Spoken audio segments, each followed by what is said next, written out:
So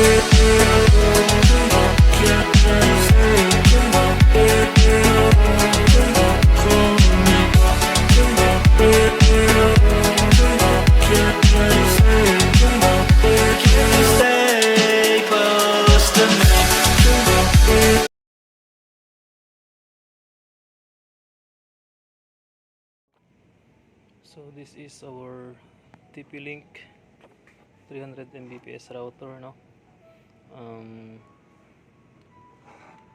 So this is what we are going to configure remotely.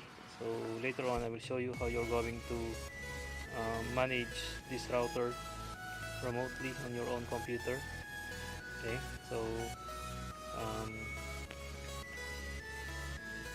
I'll show you how you're going to set the security feature of this router so that we could manage it remotely.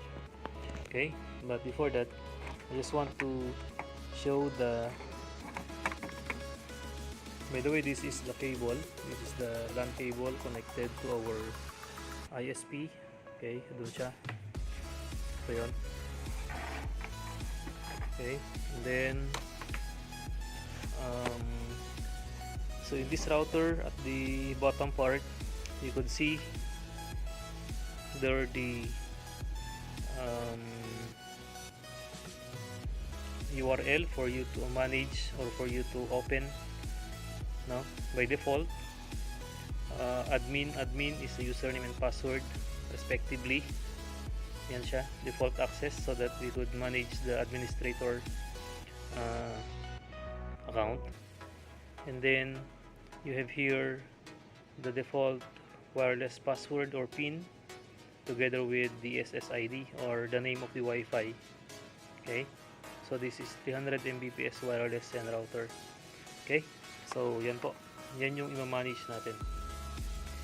Yan, so if you notice, wala siyang connection so far, but if we're going to connect this already, this cable connected to our ISP, so yun yung ano natin, no? So dito, ang paglalagyan lang natin dito ay dapat dito sa may 1, sa may internet, yun yung kulay blue. Okay, para magkaroon siya ng source, no? So yan, dito lang natin siya ilalagay sa may blue. So ayan, tayo lang natin. Okay, so ibig sabihin kapag ganyan na siya, okay, meron na siyang internet, no? So any unit or any computer or laptop connected to this, we can already manage it. Pwede na po nating i-manage yan by simply going into to the address. This is TP-Link wifi.net. Then we need to enter the username and password for us to be able to manage it. Okay. Okay, so there you have it, no? I am now connected to that TP-Link I presented earlier. Okay, so this is the SSID. Okay, and of course I use the password located at the bottom part of the router.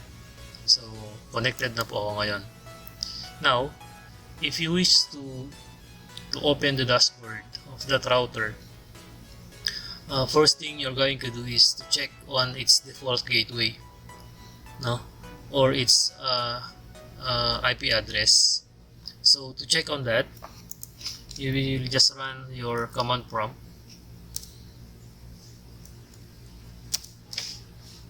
and then you're going to key in or execute ipconfig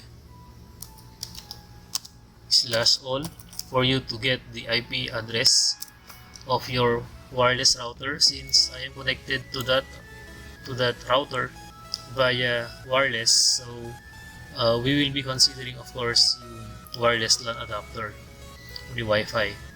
So if you try to look at it, our default gateway is 192.168.0.1, meaning that's the DNS or the default gateway of our router. So that would be the IP address that you are going to use trying to open the administration or administrator account for you to be able to manage the router. Okay, so in your browser now, just type 192.168.0.1 and press enter.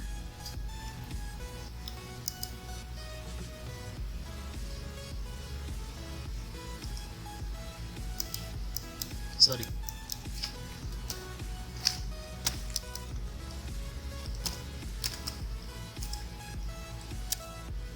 Okay, so here it is, no? 192.168.0.1.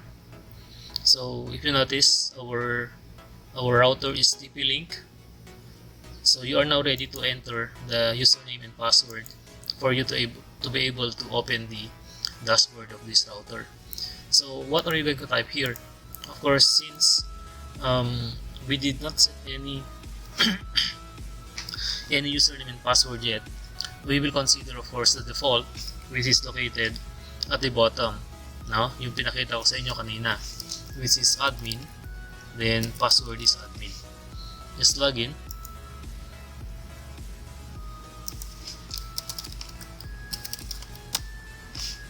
Okay. So here is the dashboard of the TP-Link wireless and router 300 Mbps router. No, so you could see here the status LAN, it's wireless, and of course WAN. So on the quick setup, okay, so dito you could see by clicking the next button, you could definitely set what operation mode you are going to use for this router. So considered ba siya as, or are you going to make it as wireless router, WISP, access point, or what we call AP, or range extender? So pwede po tayo mamili dito. So kapag wireless router, this is kumbaga ito ay parang ISP din siya, or parang yung mga router na binibigay ng mga internet service provider natin, that anyone could connect to this device for as long as it can be detected by, or the device can detect the SSID being set together with of course the correct password. No? And then kapag WISP naman, this is in this mode, the device enables multiple users to share internet connection. No? The LAN port devices share the same IP. Okay? So kumbaga, ito ginagamit, pwedeng gamitin siya as kumbaga distributor, no? And then access point naman, in this mode, the device can be connected to a wired network. Okay? So from the ISP wired going into this device, then after that all the connections will be transformed into wired or into wireless, wherein multiple devices can open or can connect. Then range extender, kumbaga ito para ma-boost yung signal coming from the source. No, pwede nating i-extend yung range ng signal para hindi ma-weakened. Ilagay natin sa gitna, for example, as extender. Okay? And then, so by default, we will be using wireless router. No? So operation mode, ito siya. Then network. Ano naman yung makikita sa network? Under 1, you consider the IP address. You consider subnet mask gateway. No? Since dynamic IP tayo, please take note that our router has been connected to a MikroTik router also that has this IP address 192.168.3.1. So magiging 2 na ito, connected na siya. Ito yung gateway nung MikroTik router kung saan connected ngayon ang TP-Link router natin. And then under LAN, ito yung mga possible natin gamitin. Okay, IP address natin ngayon is 192.168.0.1. So if anybody wants to connect to its LAN Ethernet or Ethernet interface, the devices which could connect using LAN or wired is 192.168.0.2 hanggang 255. Okay, and then IPTV, and then of course if you want to clone the MAC address of this, so pwede po yan. Then under wireless, sa wireless naman, dito po natin makikita yung SSID, no?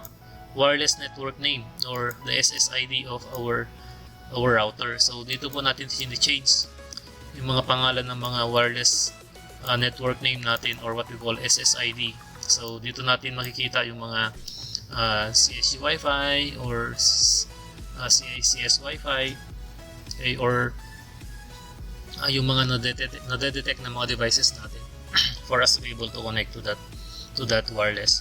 Okay, so under this we have the basic settings. Yan, WPS.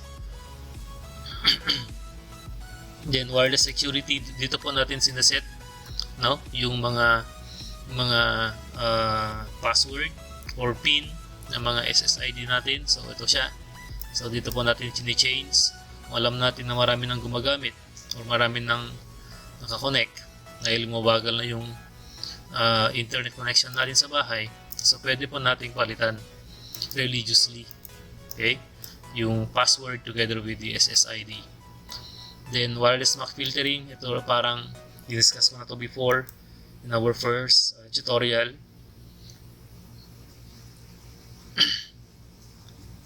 Okay, yan siya. Then guest network, if you wish to create a guest network so that you can schedule when they can connect and when it will stop, no? So pwede po natin gamitin to. Say for example, meron kayong kapitbahay na gustong kumonekta doon sa wireless nyo, doon sa wifi nyo, pwede tayong gumawa ng guest network, no? I-enable lang natin to. Okay, tapos ilang guest ba ang pwedeng kumonekta. Okay, and then you can disable or enable the security, the password, and then access time, pwede po natin i-schedule, no? Schedule natin kailan mag-start. Yan, apply each day, kailan pwedeng makapag-connect, kailan mag-end. Okay, i-add lang natin yan. Okay, yan po yun, guest network. Then dynamic host configuration protocol, dito po natin isa-set yung mga IP range of the devices that could connect. Yan. So it will start from 192.168.0.100 and end IP is 192.168.0.199. So depende po kung ano yung ilalagay natin dito. Basta ito yung dapat nating i-consider. Okay, and then we will proceed to security. Okay, security, ito yung gusto kong papagawa sa inyo ngayon, no? Under security, we have here what we call the remote management, no? Sa remote management, okay, so under this, kapag in-enable natin yung remote management, anybody who knows the port number and of course the IP address of this router, even though you are located remotely to this router, pwede po nating i-manage. Kung ano yung ginagawa ko ngayon, pwede rin yung magawa in your own computer sa bahay, for as long as you know this, no? So say for example, under this sa web management port, okay, so we will leave it as 80 yung port number, or other way around, ang ginagawa nila port 8080. Ayan, by default kasi 80 yan eh. And then remote management IP address, sabi dito kapag 0.0.0.0.0 you are disabling the remote management. So hindi po natin pwedeng i-remote. But if you want that anybody would remote your device, would manage your device remotely, just change this to 255.255.255.255. Okay, so huwag po natin kalimutan, that's under the security. And then remote management, ayan, i-enter lang natin daw ang 255.255.255 for all. Okay, so save lang natin siya. Okay, ayan, save lang natin siya. So ibig sabihin anybody can already open this router having this as IP address, and then for as long as you know the admin account, okay, pwede nyo nang i-manage ito. Ganito po yung ginagawa ng mga network administrator doon sa mga servers nila. Okay, for as long as they know the IP address of that server and they know the admin account, pwede na po nilang i-manage yung router, okay, or yung server, ganun po yun. So the last thing that we're going to consider, syempre, is yung yung password natin. Kasi hindi po natin pwedeng i-set yung security under remote management na on, okay, kung hindi po natin kapalitan yung password, yung administrator password. Okay, so dapat i-change natin to admin, then I will be changing this, for example, no, then password, then password, confirm password, save lang natin. Ayan, so password change na po siya. Please take note, no, nag-log out na tayo, then automatically change password na siya. Okay, so please take note that we are remotely, or ang gustong pagawa sa inyo as your final requirement is you are going to remote this router. Okay, you will form five members in a group.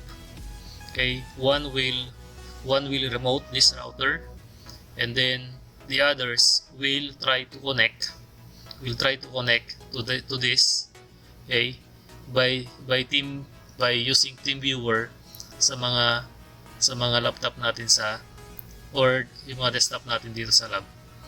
Okay, connected naman sa internet yung mga to. Okay, so isa-set na lang natin later on yon. Ayan, so naka-ano na siya, no? Naka-log out na siya. Try ko lang i-log in.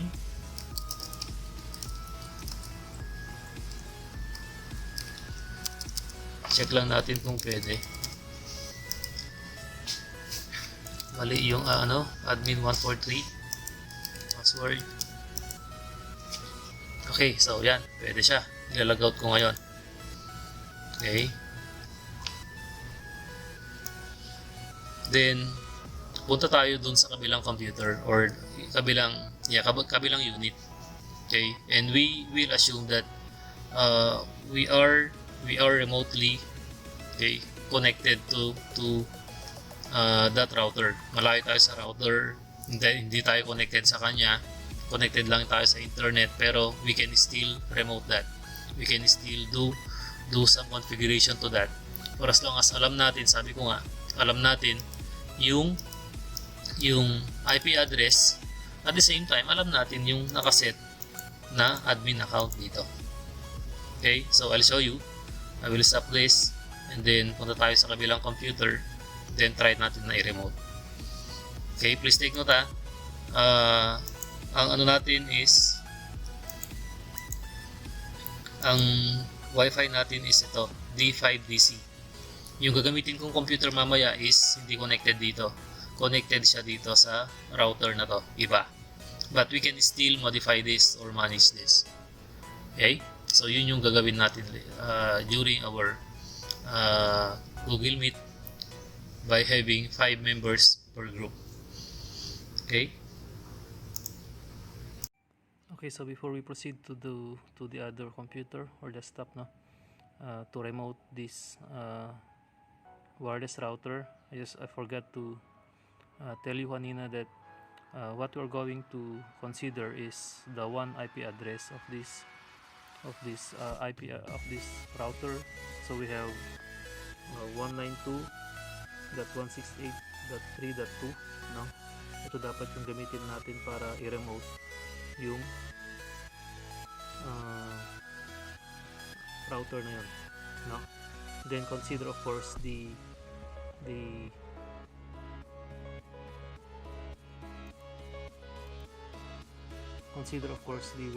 web management port. This is 8080. Okay, so dito ngayon yung desktop natin, no? Connected siya sa ibang router. Please take note. Okay, connected siya sa ibang router. Ito yung router kung saan connected yung laptop natin kanina.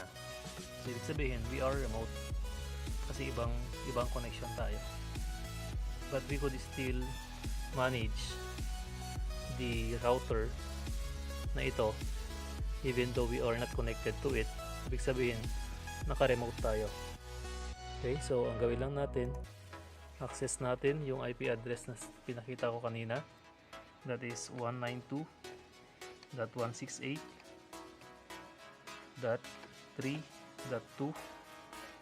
then of course consider natin yung port number which is 8080. Ito yung nakaset kanina. Okay, enter lang natin, that's it. Kung mapapansin niyo, no, na-access na natin.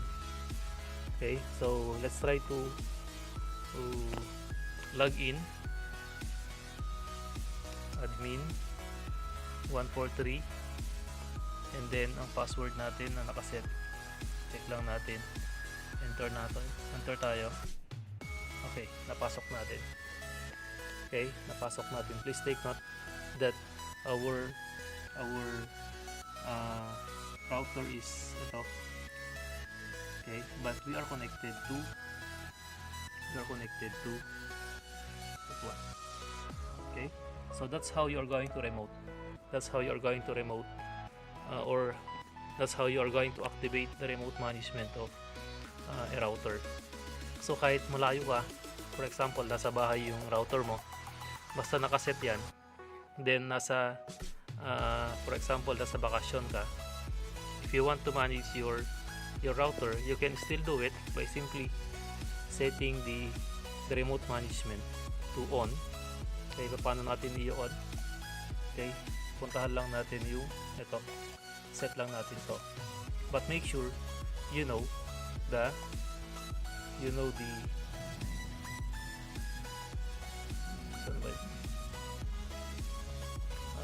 you must know of course yung admin account.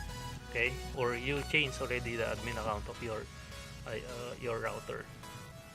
Okay, so that's all. Yun po yung gagawin nyo, no, doon sa final requirement natin. I-explain ko later, or i-elaborate ko siya kung paano natin gagawin yon.